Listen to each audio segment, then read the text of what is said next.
Wow, look at us. Another Sunday. Look at us. Another Sunday.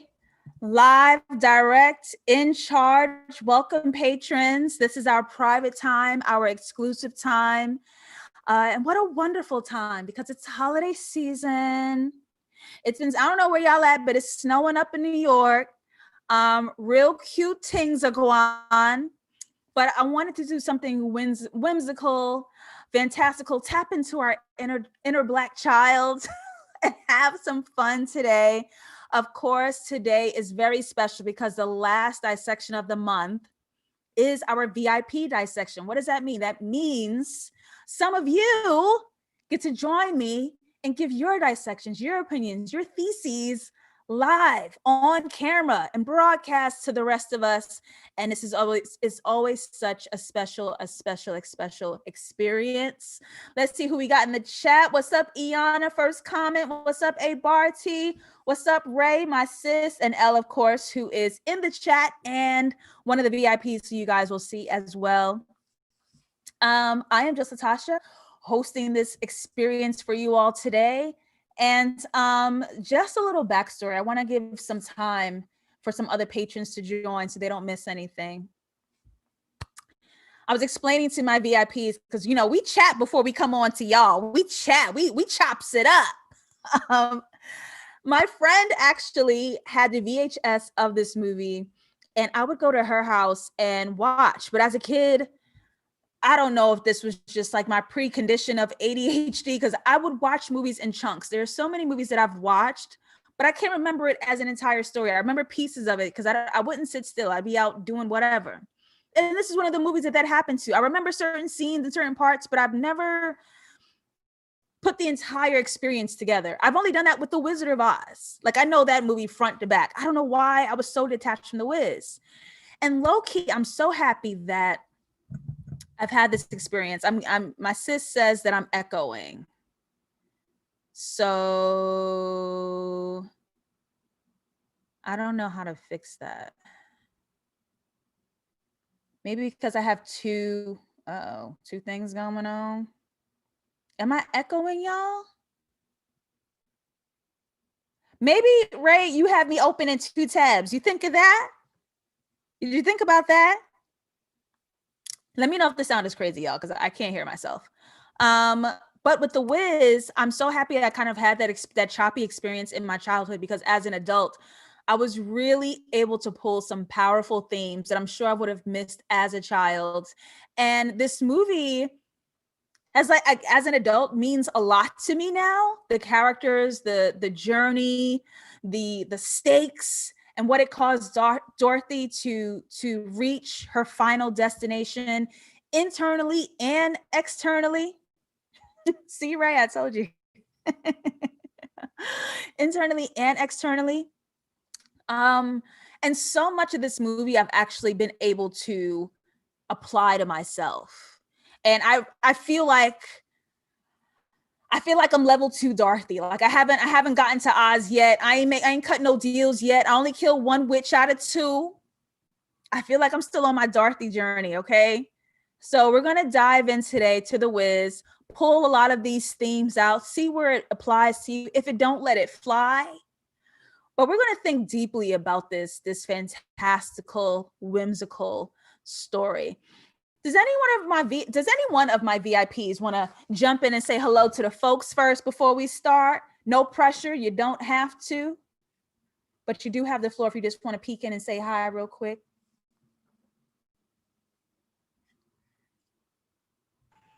What up, y'all? Hello, everybody. All right, that's Khaled and Christine right there. Elle says she's good. Don't ask her no more questions. She's here. She's good. But we're definitely going to be hearing from these incredible minds for today's dissection. So we're going to go ahead and get started. Whoever come in, cool. Whoever don't, blah. You missed it. All right. The Wiz is the 1978 adaptation of course, what we know to be The Wizard of Oz, starring Judy Garland, America's original sweetheart, directed by Sidney Lumet. And this version stars Diana Ross, Michael Jackson, Nipsey Russell, Ted Ross, and of course some iconic cameos in there as well. So of course we're going to start with that opening shot. If you guys caught on either of my tweets or my Instagram, once I saw this, I was like, this is Midsommar. Like Midsommar did this. And then as I explored both movies, I was like, Midsommar is the horror white version of The Wiz, not The Wizard of Oz, specifically The Wiz. Go check those threads out. Go see for yourselves. Let's argue.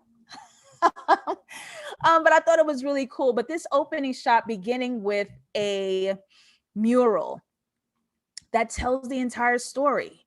All right. We're going from day to night, where we start off with our character who's kind of lost, ending for a full journey. She gets back home, refines home, taking place in 1970s Harlem, where we have the Black Renaissance. It's mural art. It's not graffiti, right? It's art. And if you guys visit Harlem, New York City, you guys would see murals all over school buildings, police stations, these really beautiful historical pieces that people have drawn. So this is very much attuned to the culture. And we start off with this instrumental of Home, originally performed on Broadway by Stephanie Mills, but you know, they changed it up to fit the iconic Miss Diana Ross. So I just asked out loud to myself, what the hell is wrong with Dorothy?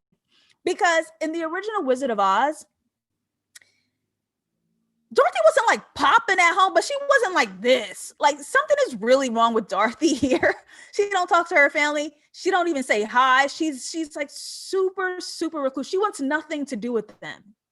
Meanwhile, Annie M is giving hugs and welcoming them, and people are excited to be with each other for this. I'm assuming it's Thanksgiving. And I'm just like, is there like larger problems here that we're not quite saying, or am I pulling too much from it? But for her to be this recluse at home, I was low-key worried. I was like, what is that? Elle says it was very interesting that the rainbow was under the rain cloud back at that mural. I didn't notice that, but that's a good eye. Yes. Which is, no, I guess that's how rainbows work. It'd be the sun and the rain. Okay, see, Elle, see what happened?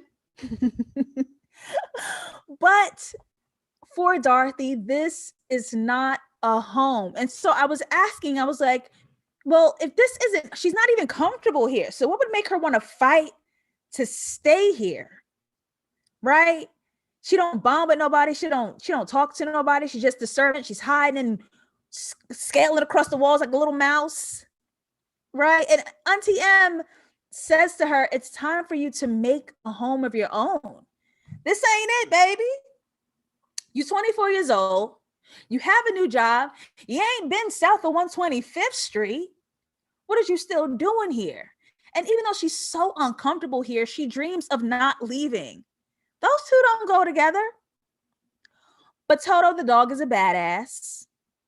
And in this snowstorm, she is whisked away into a new world. Now, something is very interesting here because we talk a lot about feature film structure a lot in our dissections, right? Even though Dorothy goes into a new world, which is Act 2, which happens around the 25-minute mark of every feature film, we're only at 14 minutes. And so I thought about it. Why are we being taken to a new world at only 14 minutes in? We didn't break out of Act 1 yet, where you're setting up the world, setting up the characters, setting up the problem, and thrusting us onto our journey. This isn't Act 2 yet because we still need a concrete problem to solve. Yes, she's lost. Yes, she's not home. Yes, she wants to get back, but we're still missing something. Yes, you want to get home, but something else we need to know. Iconic, legendary cameo by Lena Horne, blues, jazz singer, playing Glenda, the good witch of the South. This was all orchestrated by Glenda, the good witch, bringing Dorothy out of her comfort zone and into a new world. So even though a path is unknown to you, you were still guided by, if you want to bring something spiritual in here, your people got you, your higher spirits got you, okay? They gonna beat your ass first, but like, they got you. Callie says Dorothy was going through it. And Elle said she was tired cooking for all them people. That was a lot. And y'all in my house. As an introvert like me, y'all gonna have to leave in like 2 hours. I can't do it. So we're still not in this new world yet, but pay attention here, everyone. She falls into this soft yellow pit in the night in a park. This marks the beginning of her journey, even though she's not quite clear what path she's on yet, right? But she's going somewhere. She's starting somewhere. And Dorothy accidentally kills Evermean, the Wicked Witch of the East. Until shout out to Queens, baby. This my hood. Okay. Some pieces of this movie I just want to show y'all because as a native New Yorker, this got me very excited. Flushing Meadow Park. Shout out to Queens. This is my neck of the woods. This is where Miss Dorothy starts her journey until she gets sent on her way and we have a concrete problem. This is the 25-minute mark, and now we are in Act 2 because you must travel the yellow brick road to find Wiz to grant the wish to go home. So now that's concrete. I have to do this, this, and this in order to get this. Now we are officially in Act 2. And why she landed in this yellow pit, because you're looking for the yellow brick road, but you ain't there yet. And even though you have not yet found the yellow brick road, the path is laid before you. This is Glenda the Good Witch, your higher spirits working in your favor. You don't even know what path you on, but I'm gonna tell you, I'm gonna help you get there. So you're still not on your path, but you're on your path divinely guided. So I have a first audience question right here. My first audience question, if my VIPs want to jump in, anybody in the chat want to jump in? Dorothy meets a cab that could take her to the yellow brick road, but it leaves. Why can't she catch a cab? Why do we feel she can't catch a cab? I'll start. I think it's because she has to, it's all designed for her to go on this journey to meet the other characters that she meets to help her grow. Okay. All right. Oh, I have me pinned. I hope y'all can see people. Hold up. Let me unpin myself. I concur. I think that she's just not ready yet. So sometimes when you get an opportunity and you miss the opportunity, it's not necessarily something you did wrong. You just weren't quite ready yet. I feel that. Elle, why did you say in the chat the way Toto would have been gone? She don't let her dog outside in the snow. Go ahead, Callie. No, I was gonna say I agree. I think that she really needed to go on the journey to really find herself. Like it's too easy to just take the cab and go to Oz, and even then, like her problems weren't really solved when she got there. Yeah, and Ray is agreeing with y'all by saying the cab lets her know it's possible to get where you're going, but you can't get in because you need to physically take the journey yourself. I'm down with that. No shortcuts. Okay? What they say when you're trying to get somewhere, you got to take the stairs. You got to take the long way. Everybody want the shortcut. Everybody want the elevator. No, take the stairs. You take the long way. I pulled something a tad bit extra from this, and here's my take. And nothing's right or wrong because I'm down with everything that y'all said. And A-Bar-T says as well, she got to find her own way. That would be too easy and she wouldn't have learned anything. Yes. Here's my thing. Dorothy was home and she wasn't comfortable there, right? And even though she's not comfortable there, she's holding on to that space for dear life. So you're naming it home, but internally, it's not, right?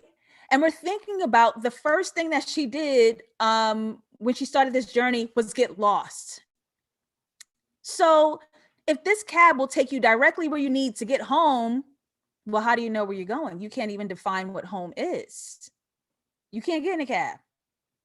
When we were actually in Harlem with her during this big Thanksgiving dinner, Her family was pulling up in these cabs. You see the bottom left corner, her family was getting in these cabs and going home because they have love and acceptance, and they talk to each other and they play games. They're a community. Like, they know where to go. That's home for them. It wasn't home for her, right? Because she doesn't have this destination internally, you can't get in that cab externally. Sorry, baby. You're going to have to find it. So let's move on. Baby, we in the ghetto, okay? Singing a weak ass version of Home. Shout out to Stephanie Mills, okay? Because she's shy, she's scared, she's lost, she's powerless. She's singing this song Home filled with so much uncertainty and fear.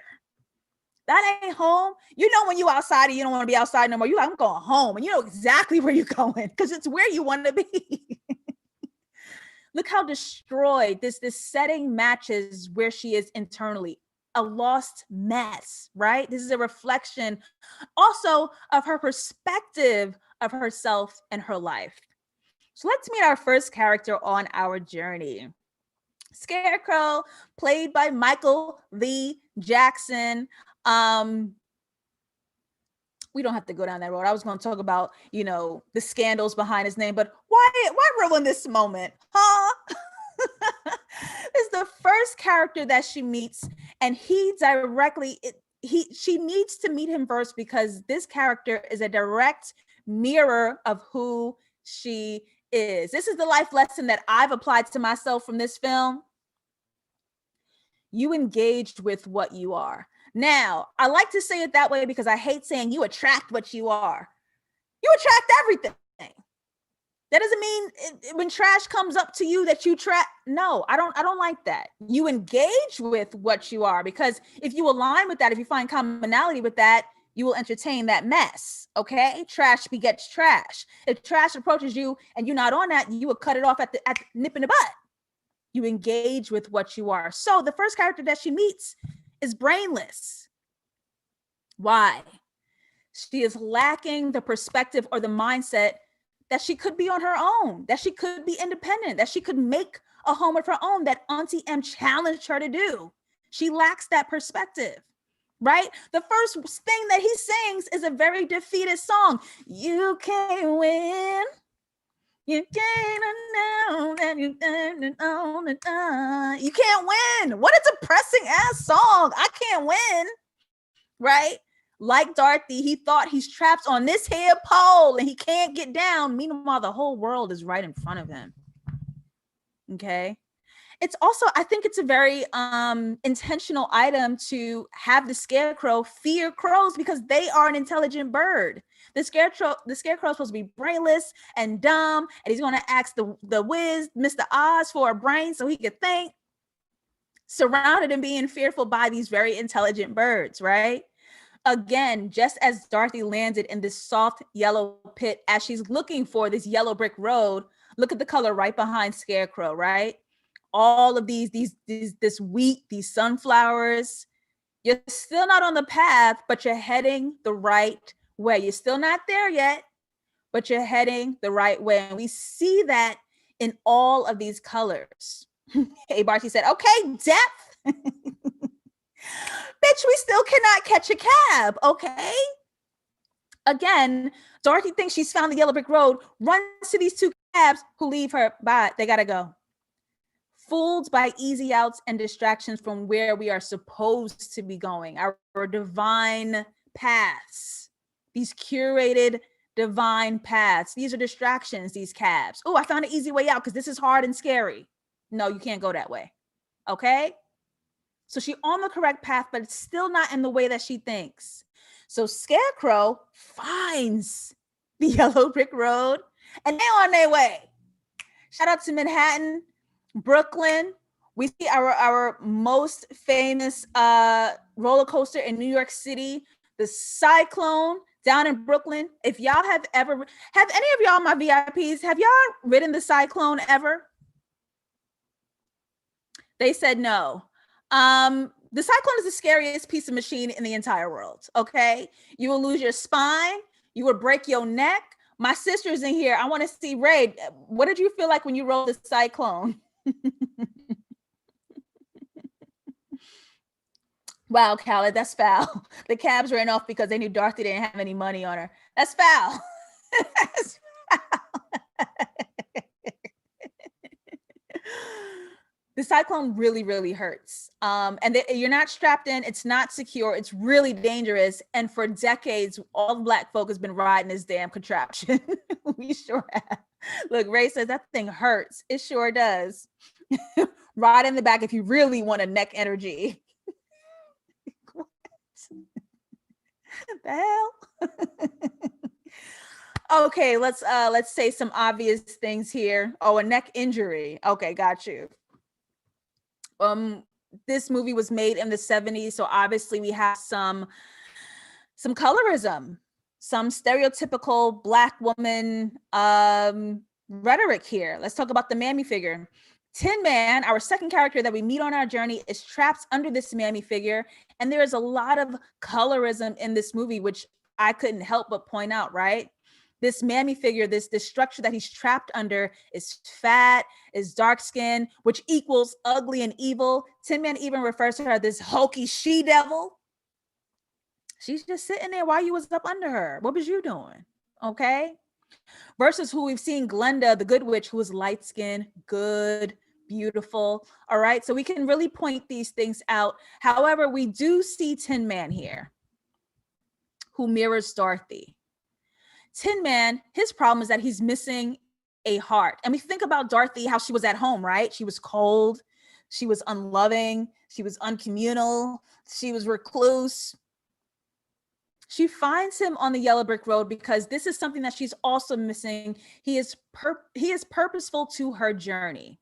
So we have these two characters, and this song he gets into, what would I do if I could feel? What would I do if I could feel? Khaled says Tin Man was a whole mess. I had to pause and laugh for a good 10 minutes every time he did the tee-hee. Khaled, we're going to get there because that was the funniest goddamn thing I had seen in a long time. I feel you, but I'm jumping back in to talk to y'all right about here. Audience, VIPs, everybody in the chat, why are the cabs broken? Let's think about it. Let's get spiritual. Let's get deep. Why do we think the cabs are broken?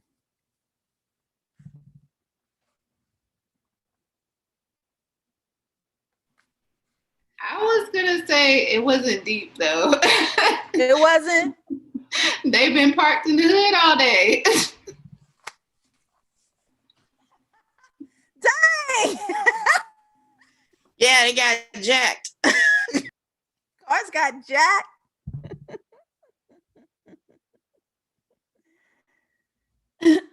Oh, I didn't get my water today, y'all. Callie, you good? I ain't got no answers. All right, let me see if anybody goes off in the chat about these broken cabs. What do we see? And do y'all like my yellow brick road design I did? Because we traveling together today. We all gonna get to Oz together, okay? We're going together. I have a theory.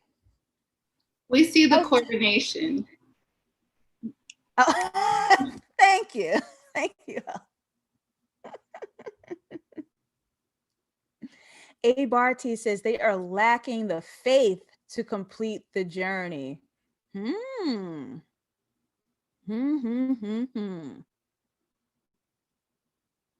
Why are the cabs destroyed? Because every time they hit a certain moment in this film, the cabs appear. And I was like, that has to mean something internal to where these characters are. And here's my thing. What if Dorothy caught the cab the first time? Look at these. They crashed into each other. They're destroyed. What if she was inside? You know that little shortcut we wanted to take? You know that little easy way out we wanted to take? You know that little fast track we wanted to take? What if she was inside this cab? And sometimes what looks easy as a way to where we want to go is the road to destruction. We didn't have to see the accident. We didn't have to see the crash, but what if she was inside? A rejection is a redirection. Shabla-la-sha. Okay? A rejection is a redirection. Thank God she wasn't in that damn cab. And they looked at them broken cabs and they went right around. Easy peasy. Let's go. Well, here's why I used to do yoga. This is Midtown Grand Central. Don't ease. Okay? And I just love these very New York City moments. I love it so much. Okay? Don't ease. We down here in Midtown Grand Central and we meet the lion, the big coward who's hiding behind the facade of being the mean, green king of the jungle. Well, he matches something that Dorothy needs. She needs some courage. But how ironic, and I loved Abe RT's comment that they're lacking faith to complete the journey because we do that to ourselves. We'll be doing the thing actively while saying to ourselves how we can't do it. Dorothy is hella far from 125th Street, a place where she never dreamed that she could go, and she's fearful during. They're lacking faith during doing the things that they said they couldn't do. This king of the jungle is the king of imposter syndrome. So many of us have this. I'm IOBK. What does that mean? Incapable of being king. I can't do it. You've been on the journey for however long you're talking about you can't do it. What are you talking about? Okay. And I think this is even why we meet him as a statue. You appeared hard and sturdy, but he just cracks right open, don't he? Right? He's blending into the setting. He's hiding. Who else do we see like that, blending into the background? Dorothy. Afraid of being seen, afraid of engaging, watching life pass her by. Just like this statue, and nobody's around, this lion turns into the statue. He disappears, protects himself. This hard exterior. Jumping back into the chat.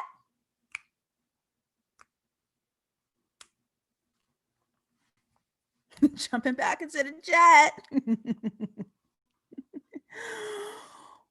The cabs are here. Now, they're in perfect condition.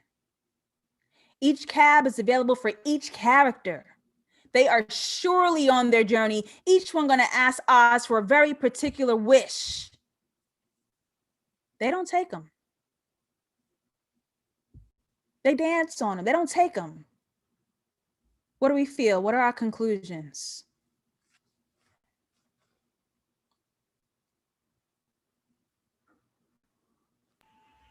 They don't need them. Why? They got each other. They got each other. They can do it. It's too many of them to go together. They got a personal chauffeur. Each one got their own private cab. I was gonna say, I noticed that the cabs are pretty small too. Mm-hmm. Yeah, I agree with everybody. Mm-hmm. They got each other. They're relying on each other now. She has a family to help her on the journey, so they don't need them. That's why they're dancing on. But I do notice that the cabs are very small. And they still don't have money, so they can't pay for it anyways. Yeah, that too. Dorothy ain't got Apple Pay up in that skirt. What the hell? Dang. I just think all of, while we travel this journey and the things that we try to achieve, sometimes they work, sometimes they don't, but accumulatively, they make the skill set that you need to go where you're going, right? If I failed this thing from before, I know what doesn't work, so I can still achieve this dream and have the skills to go ahead and move forward. Like they're dancing on these cabs. They're not even thinking about these cabs because at this point on the journey, they've built some trust in each other. They've built some of their own personal skills, and they're relying on what they've learned thus far to be okay, right? That shortcut doesn't look too enticing anymore. It's she's not serving. It's not giving. All right, we'll walk. Don't worry about it. I know how to walk now. I'm all right. A. Barty says, and they all have purpose and they have community now. Yep, that's it. So now in this feature film, we are directly at our midpoint. where everything was cool going up, we're solving our problem, and then something happens, beats our ass, and we got to figure something else out while we're trying to get to our goal, right? This is the moment that flips the entire journey on its head, and this is the infamous, the horrific, the traumatic subway scene. Gave a lot of kids nightmares across America. Now, the lion is the only one who's gotten free from this cage. And he's the only one in this moment that saves each and every one of his new friends. He's the first to prove to himself that his perceived flaw is wrong. That was all in your head. He is actually a big, mean, courageous lion. He is actually capable of being king, right? Just like we've been seeing bits and pieces up until this point, the Scarecrow's been intelligent this the whole time. How are you missing a brain? Pull out one of them little quotes and you know exactly what you're talking about. He's actually the one that told Dorothy where the yellow brick road was, because she was wrong. Dorothy, you've been south of 125th Street, right? You need these moments that challenge your mindset and your perspective, where you prove to yourself, you've been that bitch the whole time. This is what these characters are proving to themselves right here, right now. All this time, like A. Barty said, they had no faith. And this moment shows them you actually do. And now it's time to show and prove. So you can use these skills that you've proven to yourself to go on to the rest of your journey. Well, let's get down to stank and thank 48th Street. And I'm going to tell you about 48th Street. And this is from real New Yorker experience, right? Khaled said, I need a whole movie about the Scarecrow. He's everybody's favorite character. He's so cute. Back in the day in the 90s, or I guess in the 70s too, 48th Street was where all the little ladies of the night was. See how it was nighttime? Little ladies of the night, right?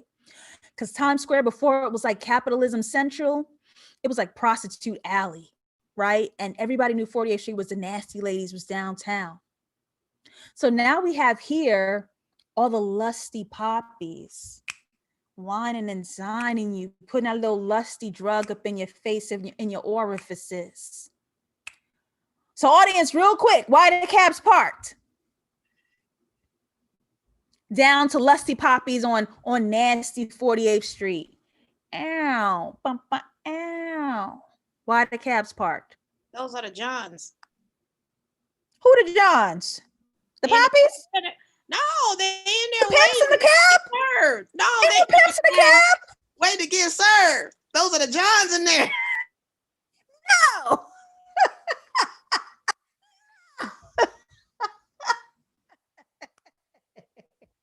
They want that $20 hookup. Oh God, girl. Not $20. We got to work harder for that, girls.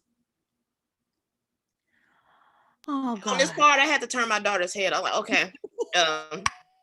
Yeah, look over there for a minute. You don't want to be no lusty poppy. See, it wasn't thoughts back then, it was the poppies.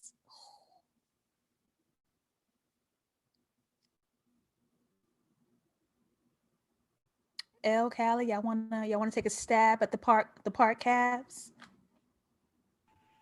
I think because the poppies are trying to like prevent them from continuing their path. Okay. So it's sort of like a symbol of that, like the like they pretty much drugged our characters and try to slow them down from their path. Definitely true, because when you're trying to get somewhere, you're gonna meet distractions and roadblocks, all of that. Yeah, I was gonna agree. Like they're just there to remind you of your journey. Like while you are having your fun, just remember that you're still trying to get to the yellow brick road. True. Because if you want to stop down the nasty 48th, you got to remember we going through 48th Street, but we still have to get somewhere else. Okay, we still have to get somewhere else. Now, after that subway scene, when they were putting their skill sets to the test, where Lion was putting specifically his skill set to the test, the cabs are done here. After that midpoint, the cabs are done. Because there's no more help that you need to get where you need to go, because now you're equipped with the skill sets to get there. The cabs This is the last stop. No more easy outs. No more shortcuts. You're that bitch. Get yourself to where you got to go now. No more help.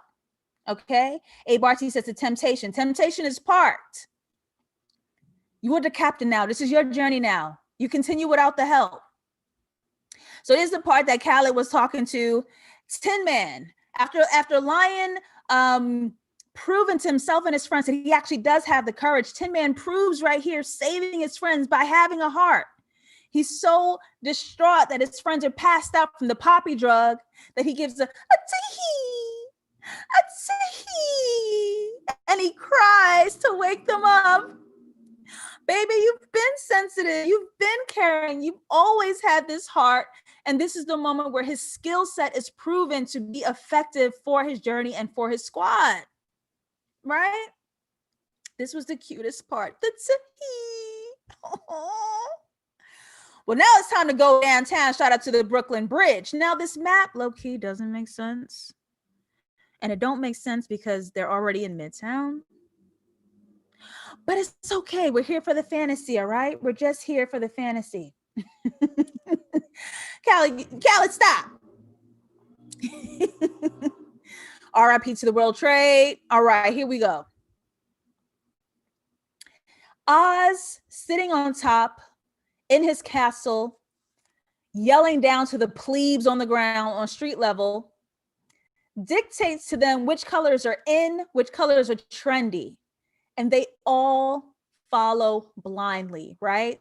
He calls green, gotta wear green or else you ain't clean. Bow, red, gotta be in red or else you get dead. Oh, yellow is cool because that's the way. I'm making it up. I don't know the words to this song. But whatever color he calls, the people blindly follow. Take note of that, all right? Some invisible voice in the sky dictates who you're supposed to be. And if you for a second stray outside of that, you're late, you're over, you're canceled, you're done. Take a walk, all right? Think about the things as people, the things that we worship. Where do trends come from? What's in? What's out? Who are we listening to? Who is this voice in the sky? What external forces do we take on to create our identity? Which is why when you get people in marginalized groups, there's such a resistance. You told me I had to be this thing so I can be okay. And those people dare to break out of this mold. Who are they? They must be losers. They're not losers. They're brave enough to be who they actually are. And that's scary to a lot of people. Also take notice here that this is where the yellow brick road ends, right? So we started in these yellow colored places before we actually got to the yellow brick road. And now that it ends, we're still seeing this color pop up. So it ended, the yellow brick road ended on the street level, but your journey is still incomplete. This is still your path, your journey to conquer. You've had your instruction, you've built your team, you've learned your skills, and now it is up to you to create and finish the rest of the journey you set out on. No more help, no more guidance. Do the thing you said you were going to do, right? Ain't no more cabs, ain't no more yellow brick road. Finish it. And we all get, not all, excuse me, so many of us, and I'm definitely in here, so many of us get to this moment. We're in the elevator. We've learned all the lessons. We've done all the things. We've asked and we've prayed and we want this thing. And then it's like, oh no, what do I do next? How do I finish this journey? How do I conquer this thing that I've been working at for so long? And a lot of people get stuck right here. So they still ain't learned. They got stuck. They're sitting here asking Oz for all these things that they've already proven to themselves. I mean, with the exception of going home. Obviously, she ain't home, right? And it reminds me of that quote where it's like the teacher's always quiet during the test. Sometimes you get your first test, you may fail. That's okay. That's failing is definitely a part of the journey. Now that you're on your own, if you learned all these things, the test comes. These people right here failed it. They're still asking for what they already have, what they've already proven to themselves that they have. Well, let's go through another trial. Again, colorism rears its its ugly head. We have this evil, fat, dark skin, ugly character, right? This Eveline. And Dorothy is completely different from how we met her. Remember when she was in that ghetto singing that weak ass song? Now she bucking up. What up? You ain't getting these shoes. No. Full on character arc. Nah. Now she got some heart. Now she got some courage, right? And here's the thing that we have to think about when we're on our journeys. Guys, what is the worst that can happen? Lion stayed as a statue. He stayed in that place. He stayed sedentary because he's making up all these scary, hypothetical, illogical, imaginative things that may not even happen. But even when they do, it ain't that bad. Our worst fears are just an illusion. Being cut in half did not hurt the Scarecrow, not one bit. Being flattened did not hurt the Tin Man at all. Being lifted by his strong ass tail did not hurt the lion. So some things may beat your ass, but don't even beat your ass like that. You know what I mean? Hey, Barty says, the streets of New York hardens you. Yes, Elle, this is a children's movie. On your journey, sometimes you're going to get your ass beat, but honestly, it's not that bad. So what? I remember I was trying to do stand-up comedy, and I fucking bombed. When I tell you bombed, y'all, I bombed. And this is our secret because y'all my patrons. I bombed. And for like a year and a half, I was like, I'm never getting back on stage. I'm never getting back on stage. I'm never getting back. And I made it this big thing. I got cut in half. I got flattened. I got lifted by my tail. Niggas is still out here. What's good? So, it ain't that bad. R.I.P. to Toto, the hot dog. Okay? It's hot dog summer. All right? At this climax in our feature film, the biggest problem that we possibly have, because sometimes there may be problems that actually kind of beat your ass and mess with you. Sometimes there are really bad things that do hurt. I was making my first web series. I was working with this terrible DP, this terrible cinematographer, and he stole after 3 months, I think, of work of filming. He stole all my footage. He stole it, and that at that time, that was the worst thing that could have happened. I cried, I screamed, I yelled. I was like, "You better get me my shit back," and he didn't. He just stole it, and I had to start over. It's going to suck sometimes, but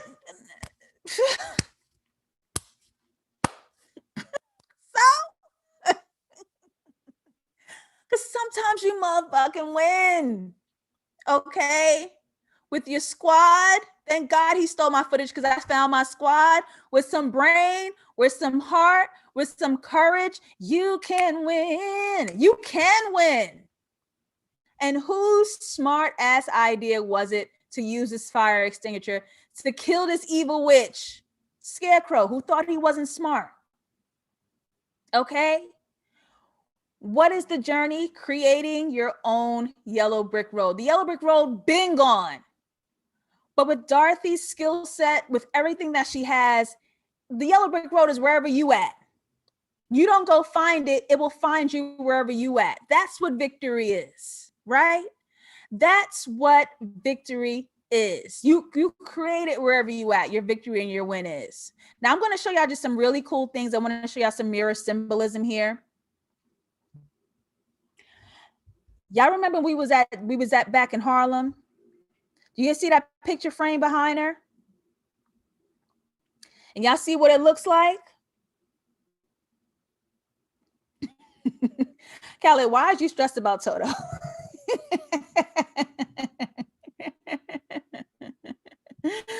Where's your dog at, sis?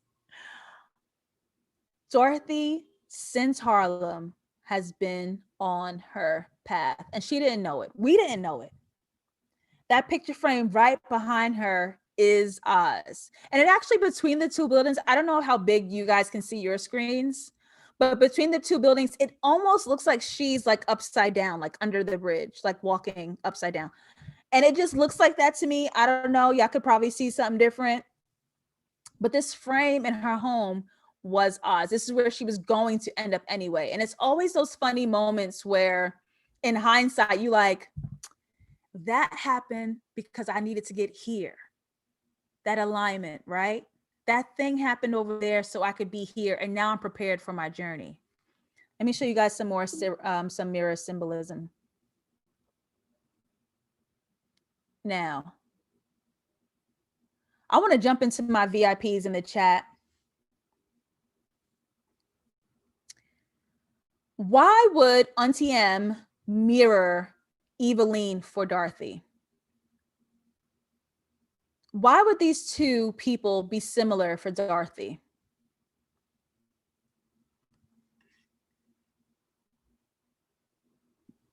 Because Auntie M was problematic too, low-key. She was trying to push Dorothy to get married. She wanted her to take that horrible job because they paid more money so she could get Dorothy out of her house.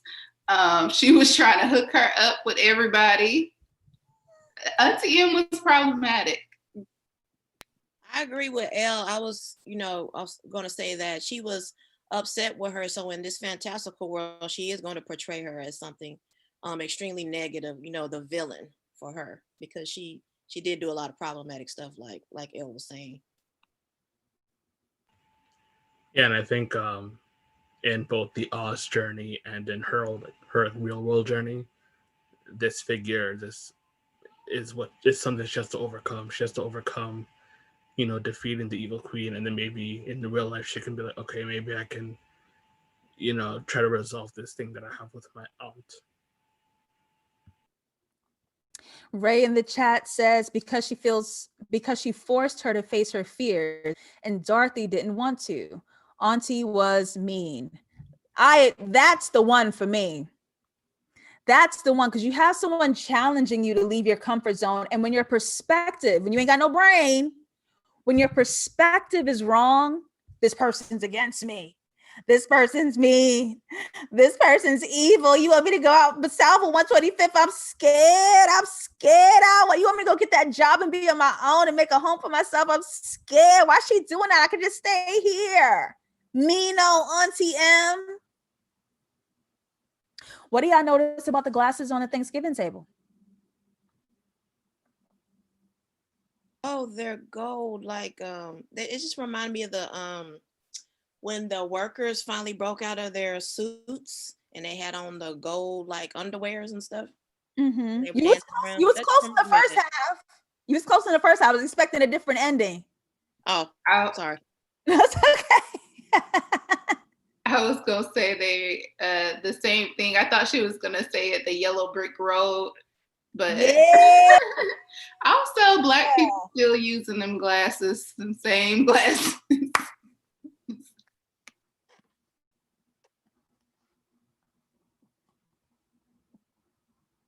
What is wrong with y'all?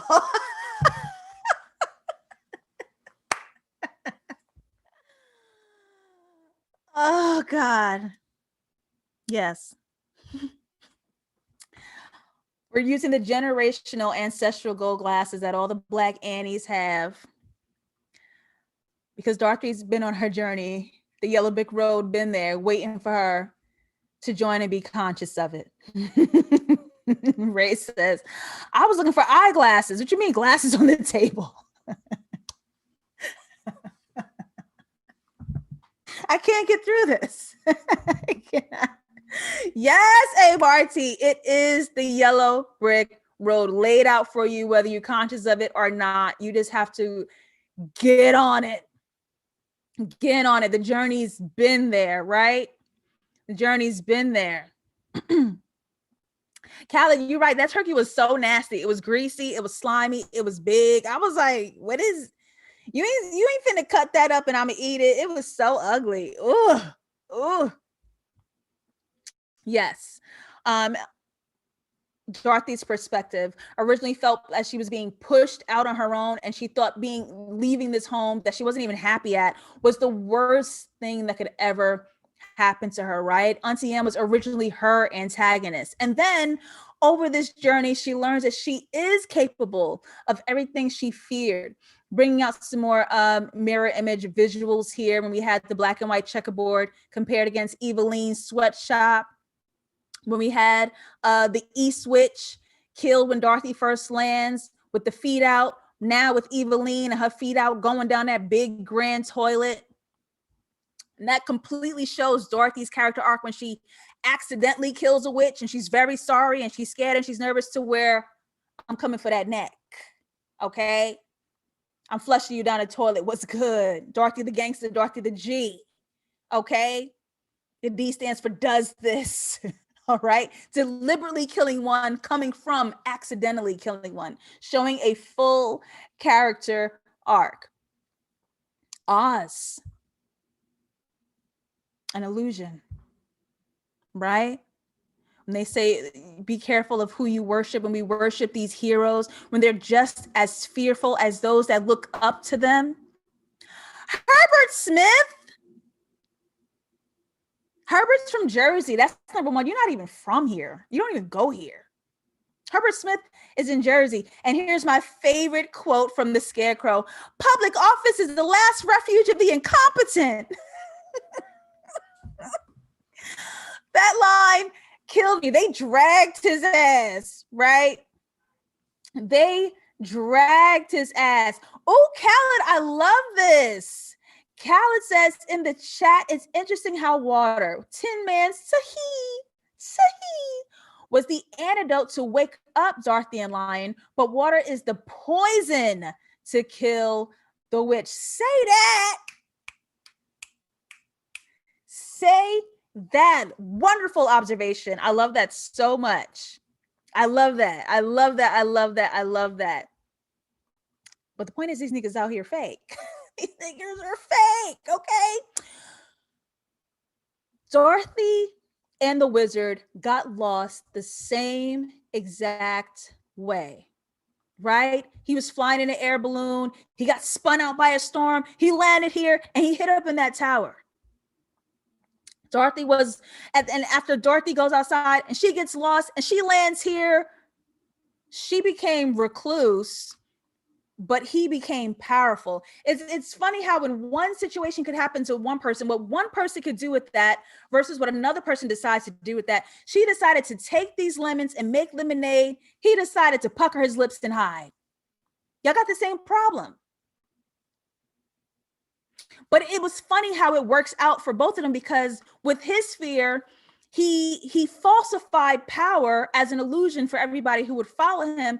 But Dorothy, the real G, is outside, really building up this squad and this skill set to win this journey. So now the time that Oz could have been spending becoming, using his journey for his benefit, he stayed in fear and created a prison for himself, a prison that didn't have to exist.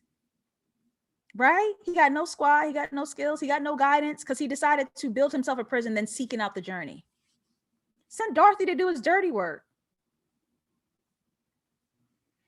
Y'all got the same 24 hours. What is you going to do? Okay. I hate that quote. I'm sorry. I should have said it. I really hate that quote so bad. Let's meet light-skinned Glenda. She a real ass, rich ass, good witch from the South. Right?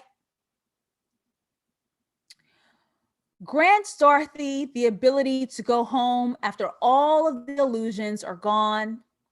Everyone acknowledges and accepts their real, true power. And Dorothy sings the real, powerful, the only version that matters, version of Home, originally performed by Stephanie Mills. If you guys need to hear this song in its full capacity, please listen to the Stephanie Mills version, not this version. Oh my God. Sorry, Queen.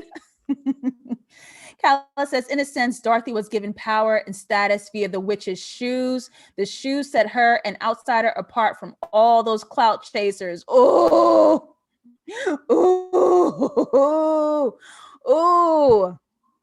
that's like when these people out here be getting the blessing from Charlemagne the God. I'm on now. Charlamagne says so. Sorry. Am I sorry? No, I'm not. All right, I'm going to jump back into y'all for this last shot because I have a question. For our last shot, jumping into my VIPs and my chat, did Dorothy ever leave home? And let's look at the visuals. Did Dorothy ever leave home?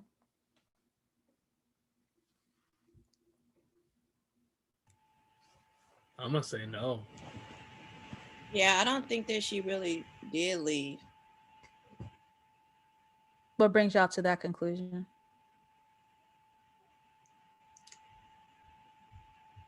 Well, I mean, I don't see any like nobody's out looking for her. There's no commotion. You know, it's just nobody's out there.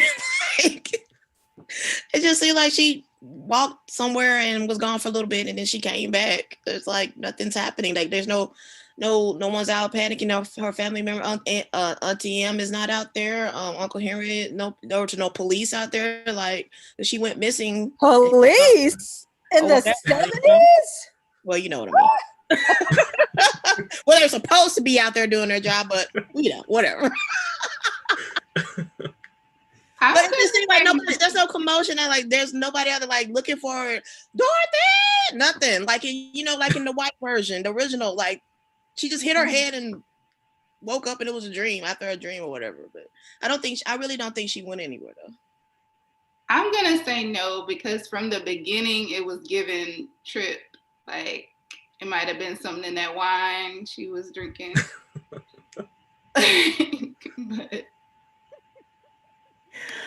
But Ray says, I mean, do we ever leave home?